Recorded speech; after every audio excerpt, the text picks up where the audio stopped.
Hello, and welcome back to another episode of Not Fake News.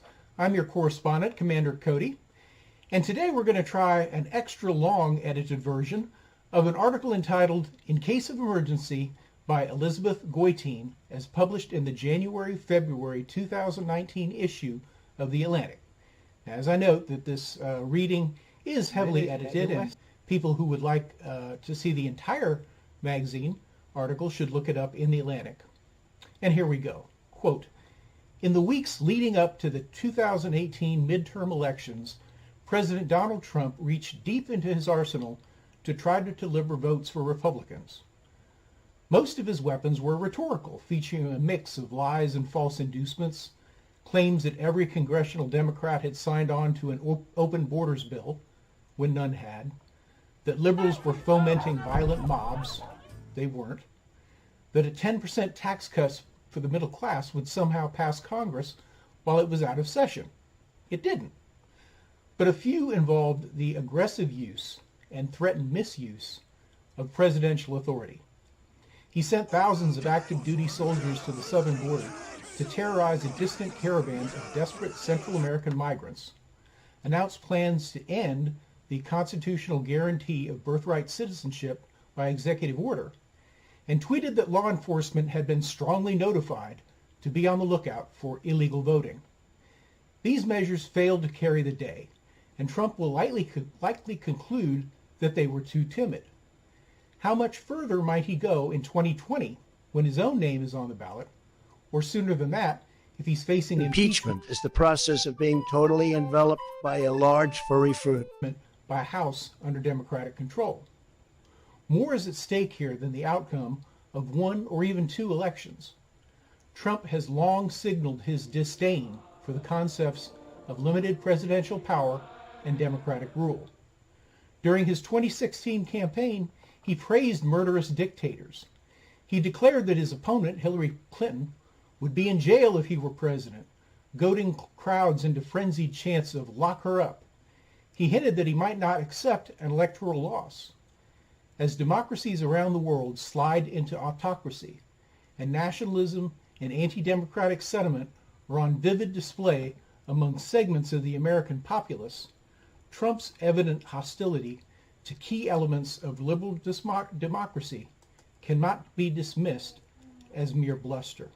The moment the president declares a national emergency, a decision that is entirely within his discretion, more than 100 special provisions of the law become available to him. For instance, the president can, with the flick of his pen, activate laws allowing him to shut down many kinds of electronic communications inside the United States or freeze American bank accounts. Other powers are available even without a declaration of emergency, including laws that allow the president to deploy troops inside the country to subdue domestic unrest. What if a president, backed into a corner and facing electoral defeat or impeachment, were to declare an emergency for the sake of holding on to power? In that scenario, our laws and institutions might not save us from a presidential power grab. They might be what takes us down. The premise underlying emergency powers is simple.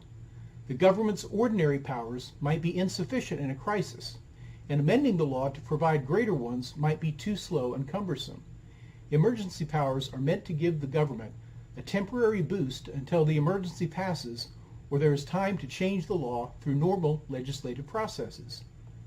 Some legal scholars believe that the Constitution gives the president inherent emergency powers by making him commander-in-chief of the armed forces, or by vesting in him a broad, undefined executive power.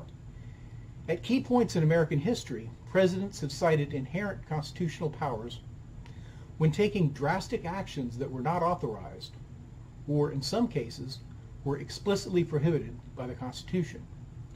Notorious examples include Franklin D. Roosevelt's internment of U.S. citizens and residents of Japanese descent during World War II, and President George W. Bush's programs of warrantless wiretapping and torture after the 9/11 terrorist attacks.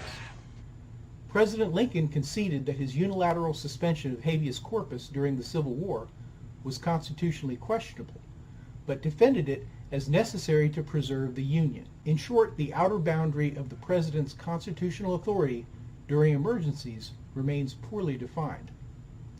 Presidents can also rely on a cornucopia of powers provided by Congress, which has historically been the principal source of emergency authority for the executive branch. During the 18th and 19th centuries, Congress passed laws to give the President additional leeway during military, economic, and labor crises. A more formalized approach evolved in the early 20th century, when Congress legislated powers that would lie dormant until the President activated them by declaring a national state of emergency. The good news is that I've already decided where to put this new state. These statutory authorities began to pile up, and because presidents had little incentive to terminate states of emergency once declared, these piled up too. By the 1970s, hundreds of statutory emergency powers and 4 clearly obsolete states of emergency were in effect. For instance, the national emergency that Truman declared in 1950 during the Korean War remained in place and was being used to help prosecute the war in Vietnam. Aiming to rein in this proliferation, Congress passed the National Emergencies Act in 1976. Under this law, the President still has complete discretion to issue an emergency declaration, but he must specify in the declaration which powers he intends to use, issue public updates if he decides to invoke additional powers, and report to Congress on the government's emergency-related expenditures every 6 months. The state of emergency expires after a year unless the President renews it, and the Senate and House must meet every 6 months while the emergency is in effect, quote, to consider a vote, unquote, on termination. By any objective measure, this law has failed. 30 states of emergency are in effect today, several times more than when the act was passed. Most have been renewed for years on end. And during the 40 years the law has been in place, Congress has not met even once, let alone every 6 months, to vote on whether to end them. As a result, the President has access to emergency powers contained in 123 statutory provisions, as recently calculated by the Brennan Center for Justice at NYU School of Law, where the author works. These laws vary dramatically in content and scope. Several of them authorize the President to make decisions about the size and composition of the armed forces that are usually left to Congress. One power poses a singular threat to democracy in the digital era. In 1942, Congress amended Section 706 of the Communications Act of 1934 to allow the President to shut down or take control of, quote, any facility or station for wire communication, unquote, upon his proclamation, quote, that there exists a state or threat of war involving the United States, unquote, resurrecting a power similar to what Congress had briefly provided Woodrow Wilson during World War I. At the time, wire communication meant telephone calls or telegrams. Given the relatively modest role that electronic communications played in most American lives, the government's assertion of this power during World War II, and no president has used it since, likely created an inconvenience, but not havoc. We live in a different universe today. Although interpreting a 1942 law to cover the internet might seem far-fetched, some government officials recently endorsed this reading during debates about cybersecurity legislation. Under this interpretation, Section 706 could effectively function as a kill switch in the U.S., one that would be available to the President the moment he proclaimed a mere threat of war. It could also give the President power to assume control over U.S. internet traffic. In the past several decades, Congress has provided what the Constitution did not: emergency powers that have the potential for creating emergencies rather than ending them. Presidents have built on these powers with their own secret directives. What has prevented the wholesale abuse of these authorities until now is a baseline commitment to liberal democracy on the part of past presidents. Under a president who doesn't share that commitment, what might we see? Imagine that it's late 2019. Trump's approval ratings are at an all-time low. A disgruntled former employee has leaked documents showing that the Trump Organization was involved in illegal business dealings with Russian oligarchs. The trade war with China and other countries has taken a significant toll on the economy. Trump has been caught once again disclosing classified information to Russian officials, and his international gaffes are becoming impossible for lawmakers concerned about national security to ignore. A few of his Republican supporters in Congress have begun to distance themselves from his administration. Support for impeachment spreads on Capitol Hill. In straw polls pitting Trump against various Democratic presidential candidates, the Democrat consistently wins. Trump reacts. Unfazed by his own brazen hypocrisy, he tweets that Iran is planning a cyber operation to interfere with the 2020 elections. His national security advisor, John Bolton, claims to have seen ironclad, but highly classified, evidence of this planned assault on U.S. democracy. Trump's inflammatory tweets provoke predictable saber rattling by Iranian leaders. He responds by threatening preemptive military strikes. Some Defense Department officials have misgivings, but others have been waiting for such an opportunity. As Iran's statements grow more warlike, Iranophobia takes hold among the American public. Proclaiming a threat of war, Trump invokes Section 706 of the Communications Act to assume government control over internet traffic inside the United States in order to prevent the spread of Iranian disinformation and propaganda. He also declares a national emergency under IEEPA, authorizing the Treasury Department to freeze the assets of any person or organization suspected of supporting Iran's activities against the United States. Wielding the authority conferred by these laws, the government shuts down several left-leaning websites and domestic civil society organizations based on government determinations, classified of course, that they are subject to Iranian influence. These include websites and organizations that are focused on getting out the vote. Lawsuits follow. Several judges issue orders declaring Trump's actions unconstitutional, but a handful of judges appointed by the president side with the administration. On the eve of the election, the case reaches the Supreme Court. In a 5-4 opinion written by Justice Brett Kavanaugh, the court observes that the president's powers are at their zenith when he is using authority granted by Congress to protect national security. Setting new precedent, the court holds that the First Amendment does not protect Iranian propaganda and that the government needs no warrant to freeze Americans' assets if the goal is to mitigate a foreign threat. Protests erupt. On Twitter, Trump calls the protesters traitors and suggests, in capital letters, that they could use a good beating. When counter-protesters oblige, Trump blames the original protesters for sparking the violent confrontations and deploys the Insurrection Act to federalize the National Guard in several states. Using the presidential alert system first tested in October 2018, the president sends a text message to every American cell phone, warning that there is a risk of violence at polling stations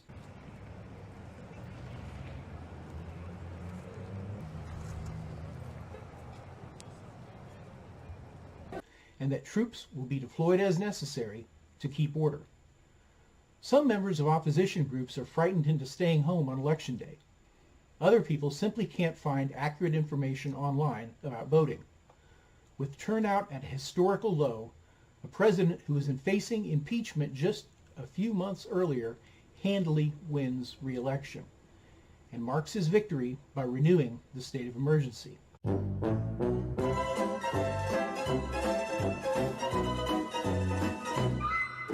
Scenario sounds extreme, but the use of emergency powers is a standard gambit among leaders attempting to consolidate power.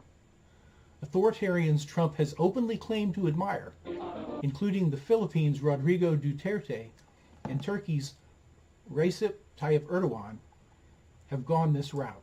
The potential impact of such a move can hardly be overstated.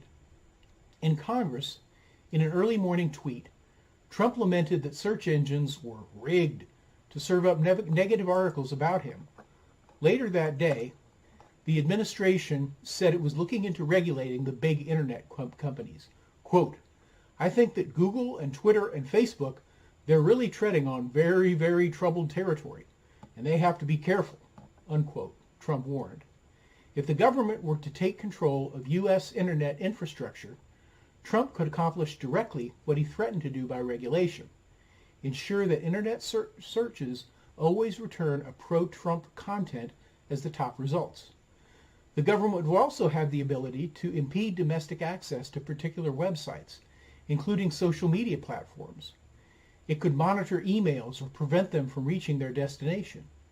It could exert control over computer systems, such as state voter databases, and physical devices, such as Amazon's Echo speakers that are connected to the internet. Vote Donald Trump. Complete control of internet content would not be necessary for Trump's purposes. Even with less comprehensive interventions, he could do a great deal to disrupt political discourse and hinder effective organized political opposition. And the Supreme Court's view of the First Amendment is not immutable. For much of the country's history, the court was willing to tolerate significant encroachments on free speech during wartime. Quote, "The progress we have made is fragile," unquote. Jeffrey R. Stone, a constitutional law scholar at the University of Chicago, has written. Quote, "It would not take much to upset the current understanding of the First Amendment," unquote. Indeed, all it would take is 5 Supreme Court justices whose commitment to presidential power exceeds their commitment to individual liberties. Next to war powers, economic powers might sound benign, but they are among the president's most potent legal weapons. All but 2 of the emergency declarations in effect today were issued under the International Emergency Economic Powers Act, or IEEPA. Passed in 1977, the law allows the president to declare a national emergency, quote, "to deal with any unusual and extraordinary threat," unquote, to national security, foreign policy, or the economy that, quote, "has its source in whole or substantial part outside the United States," unquote. The president can then order a range of economic actions to address the threat, including freezing assets and blocking financial transactions in which any foreign or nation or foreign national has an interest. In October, in the lead-up to the midterm elections, Trump characterized the caravan of Central American migrants headed toward the U.S. border to seek asylum as a, quote, "national emergency," unquote. Although he did not issue an emergency proclamation, he could do so under IEPA. He could determine that any American inside the U.S. who offers material support to the asylum seekers, or for that matter to undocumented immigrants inside the United States, poses, quote, "an unusual and extraordinary threat," unquote, to national security, and authorize the Treasury Department to take action against them. In practice, identifying every American who is hired, housed, or provided paid legal representation to an asylum seeker or undocumented immigrant would be impossible. But all Trump would do to achieve the desired political effect would be to make a high-profile example out of a few persons. Individuals targeted by the order could lose their jobs and find their bank accounts frozen and their health insurance canceled. The battle in the courts would then pick up exactly where it left off during the Obama administration, but with a newly reconstituted Supreme Court making the final call. Of course, Trump might also choose to act entirely outside the law. Presidents with a far stronger commitment to the rule of law, including Lincoln and Roosevelt, have done exactly that, albeit in response to real emergencies. But there is little that can be done in advance to stop this, other than attempting deterrence through robust oversight. The remedies for such behavior can come only after the fact, via court judgments, political blowback at the voting booth, or impeachment. By contrast, the dangers posed by emergency powers that are written into statute can be mitigated through the simple expedient of changing the law. Committees in the House could begin this process now by undertaking a thorough review of existing emergency powers and declarations. Based on that review, Congress could repeal the laws that are obsolete or unnecessary. It could revise others to include stronger protections against abuse. It could issue new criteria for emergency declarations, require a connection between the nature of the emergency and the powers invoked, and prohibit indefinite emergencies. Congress, of course, will undertake none of these reforms without extraordinary public pressure. And until now, the public has paid little heed to emergency powers. But we are in uncharted political territory. At a time when other democracies around the world are slipping toward authoritarianism, and when the president seems eager for the United States to follow their example, we would be wise to shore up the guardrails of liberal democracy. Fixing the current system of emergency powers would be a good place to start. Well, that's all for this edition of Not Fake News. I'm your correspondent, Commander Cody, saying good night and good luck.